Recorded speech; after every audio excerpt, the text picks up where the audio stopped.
From the Americas, as we look at wealth management, it's a different day. It's not the same wealth management business that we all grew up with. Two things from our survey fundamentally transform what's going on. One, regulation. Regulation has taken on a pervasive cast and has fundamentally changed the DNA of the business. If we look at relationship executives, the time that they used to spend talking with clients, serving clients face-to-face has been replaced by internal compliance and regulatory work. The second change is the clients themselves. They've been transformed by technology and they've been transformed by their expectation of service. They no longer want the classic order entry support. They're more interested in consulting support and help for them across every aspect of their business. This is fundamentally changing the nature of the relationship that they have, a hybrid model, if you will. If we look at it in the Americas, which is everything from Brazil to Canada, the United States, the Caribbean, and all of LATAM, we see a different portrait from the rest of the world. Here we see cost-income ratios that are 25% below the rest of the world. In the Americas, we see a greater emphasis on technology.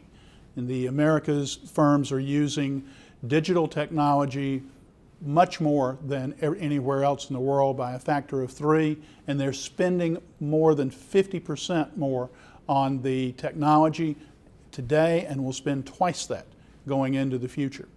As we look at it, they tend to use these advanced digital tools to communicate with their clients, and yet just under a quarter of the CEOs that we surveyed felt that they were really prepared to deliver an effective digital strategy to clients over the coming years.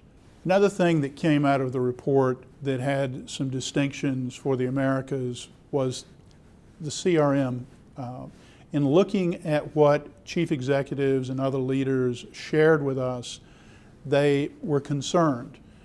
As we look also at communicating with the next generation, which is essential to retaining assets, respondents throughout the Americas were 3 times as confident in their ability to meet the needs of the next generation.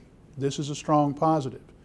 Yet when probed deeply on the ability of their human capital strategies to meet this challenge, over 40% of CEOs were less than confident in their strategies to continually yield the right kind of resources to meet the needs of the millennials. In terms of segmentation, is another proof point. We saw that risk and behavioral attributes were evolving, but increasingly segmentation still focused on looking at the needs of the business versus the needs of the client. If we look at how this is going forward, we see that it is continuing to evolve, and it's particularly important as we look at the needs of women. We see that women make up fully 1/3 of the assets under management, and yet only 8% of respondents even approach women as a unique segment.